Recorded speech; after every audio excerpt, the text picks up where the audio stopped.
NHL regular season recap, night 171. I'm recording this the morning after all these games, but it was a very entertaining day of hockey yesterday. We get things started with a massive game between the Pittsburgh Penguins and Tampa Bay Lightning. The Bolts trying to catch up to the Leafs, the Penguins trying to wiggle their way into a playoff spot, and this game was an incredible one. Sidney Crosby, the only goal in the first period, his 40th of the year at the 4:20 mark. In the second, Malkin scores to make it 2-0. Stamkos would score a rocket of a one-timer to make it 2-1, but then Letang and Malkin both scoring before the end of the frame. It's 4-1 Penguins, and it looks pretty good for them headed to the third. But the third period happens, and the Lightning just crank it up to a whole new level. Nick Paul, 25 seconds in, a goal that Nedeljkovic probably wants back. It was from the half wall. Yeah, I mean, it's a nice shot, but all in all, you probably want to save there. Anthony Duclair gets another one that I think bounces off a defender's leg, and then Stamkos with another one-timer. And just like that, we are tied at 4 with about half a period to play. But just over 5 minutes to go, Michael Bunting finds himself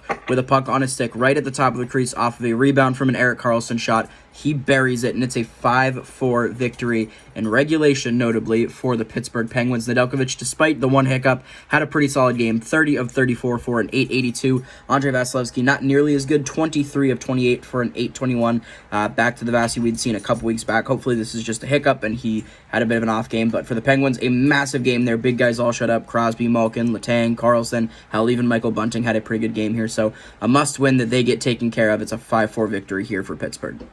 The Bruins hosting the Panthers, a battle between the top two teams in the Atlantic Division, lived up to all the hype. Tkachuk and McAvoy, the two Chuckies, trading goals in the first. Charlie Coyle, another damn near Chucky, would make it 2-1 Bruins in the second period. And then Barkov, just 5 minutes into the third, would tie us at 2, forcing overtime, where Jesper Boquist, the unexpected hero, ends up scoring the game winner, a rocket from him, and it's a 3-2 win here from Boston. Both goalies pretty solid, I thought. Bobrovsky, 26 of 29 and 897, not nearly enough here compared to Ullmark, who went 28 of 30 for a 933. They both had very good games, I thought, but again, Ullmark just a bit better and is able to get his team the 2 points.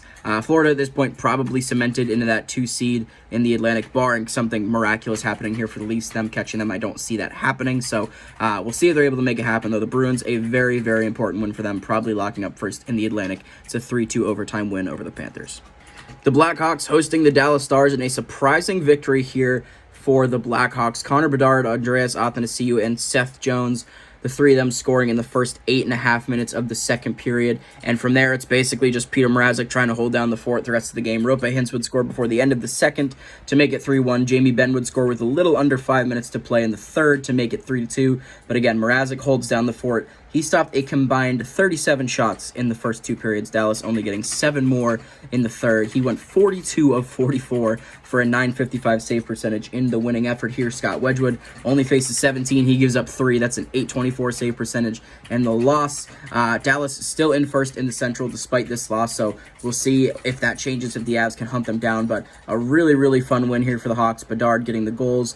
Mrazek, of course, with a really big night. It's a 3-2 win here for the Hawks. The Jets visiting Minnesota, and the team that is going to make the playoffs takes care of business in this one. Nemestikov, Kaprizov, Connor, and a second from Kaprizov, all trading goals in the first to make it 2-2 after one. Alex Iafallo would make it a 3-2 game with about 6.5 to go in the second, and then Morgan Barron halfway through the third makes it a 4-2 victory for Winnipeg. Hellebuck was better than Fleury in this one, 25 of 27 for a 926 versus Fleury's 21 of 25 for an 840. Really one of the big differences in this one. Connor Hellebuck, of course, the likely Vezina winner. Marc-Andre Fleury has been on and off kind of all year, not one of his best games here tonight, and the Jets take advantage in a big way. Vlad Nemestikov, aside from the goal, had 2 assists. He had a pretty solid game. Kaprizov, of course, tried to drag his team kicking and screaming to victory, but only so much he can do. It's a solid little 4-2 victory here for Winnipeg. The Sharks taking on the St. Louis Blues, and this loss all but cements the Blues not making the playoffs. William Eklund with a great effort in this one. He ends up getting a hat trick, 2 power play goals in the second period. Kyrou and Shen would trade goals back in the third, to force overtime, but in the overtime, William Eklund completes that hat trick, and it's a 3-2 victory here for San Jose. The Blues do get a point, but very, very hard at this point for them to climb back in the deficit that they have in the standings without the second point in this one. And in a game against San Jose, you have to get this win this late in the season. They're not able to do it. Devin Cooley, one of the other big reasons, he goes 34 for 36, a 944, his best game in the big leagues to this point. Joel Hofer, not quite good enough, 22 of 25 and 880. It's a tough loss for the Blues. They outplayed the Sharks in most metrics, but just not quite able to get it done, and it's a nice little 3-2 victory here for San Jose, thanks to William Eklund and Devin Cooley. The Leafs taking on the Montreal Canadiens. All the scoring in this game happening in the second period. It's an early onslaught from Toronto.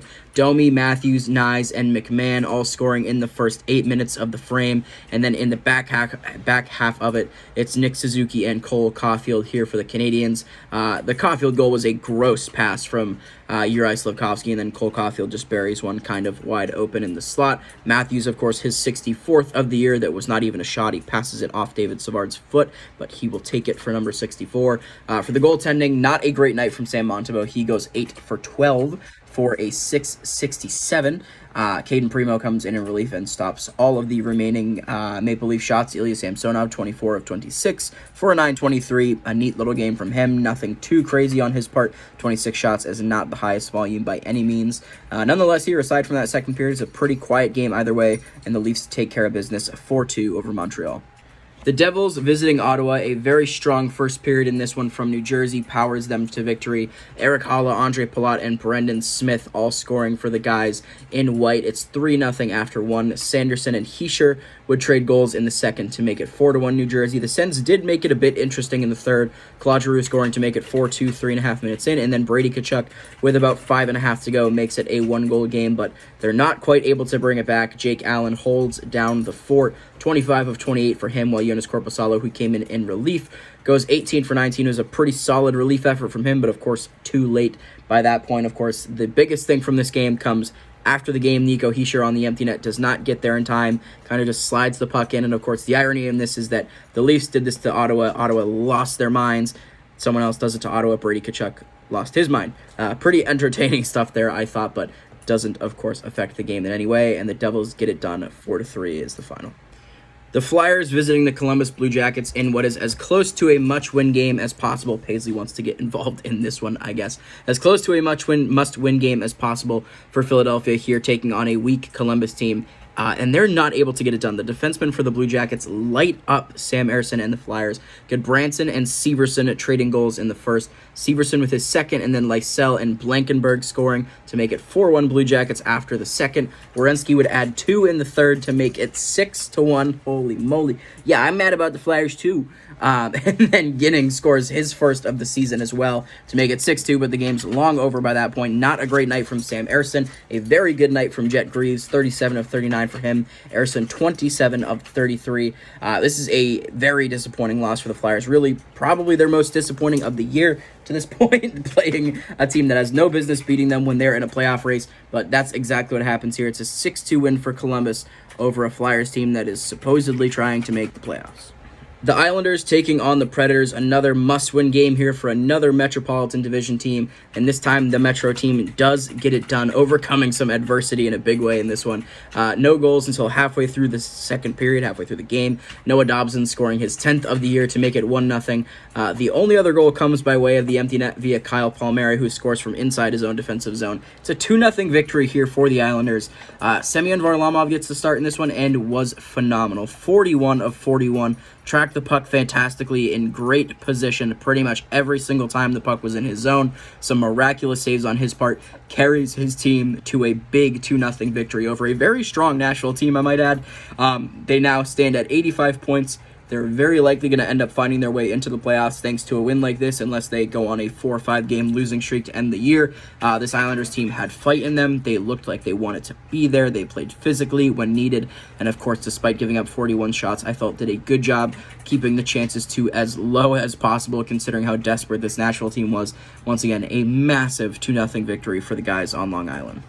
The Kings hosting Vancouver, and the Kings looked very much ready for the playoffs in this one. Kempe, Doughty, and Besser all scoring in the first, and then LaFerriere and Fiala in the second make it 5-1 fairly early on. Dakota Joshua, Trevor Moore, Teddy Bluger, and Adrian Kembe would all add goals in the third to make it a 6-3 final. Excuse me, it was 4-1 after 2, not 5-1. LA just looked dominant in this one. They don't outshoot Vancouver by any means, but Cam Talbot was very good as well. 39 of 42 shots. Casey DeSmith, meanwhile, not good for Vancouver. 23 of 29, a .793 save percentage. Simply not close to being good enough to get it done in a game that they probably deserved a better chance at winning, but neither here nor there. Los Angeles gets it done and reclaims the third spot in the Pacific Division with a 6-3 win over the 1 seed Vancouver Canucks.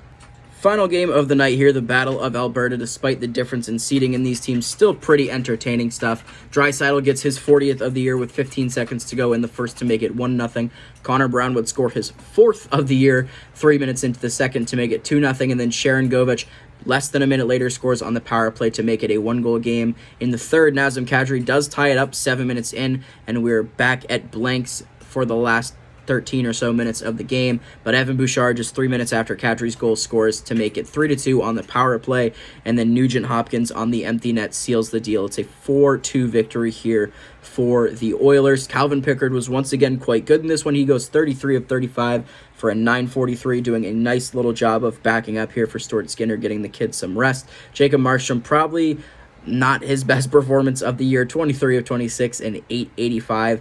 He was the less busy of the two goalies, which is rare when you're facing off against Edmonton, but I thought the Flames did a good job sealing off a lot of the Oilers' chances, a lot of their opportunities, a lot of stuff from the outside, but at the end of the day, the offense, once again, just too much despite not outshooting the Flames. It's a 4-2 victory here for Edmonton, and that's it for NHL regular season recap night 171. We have another fairly busy Sunday slate with some really big games starting with Buffalo and Detroit here in a little under an hour for me. So hopefully you guys are ready to roll. Got your popcorn ready for the whole day. It's going to be a good one.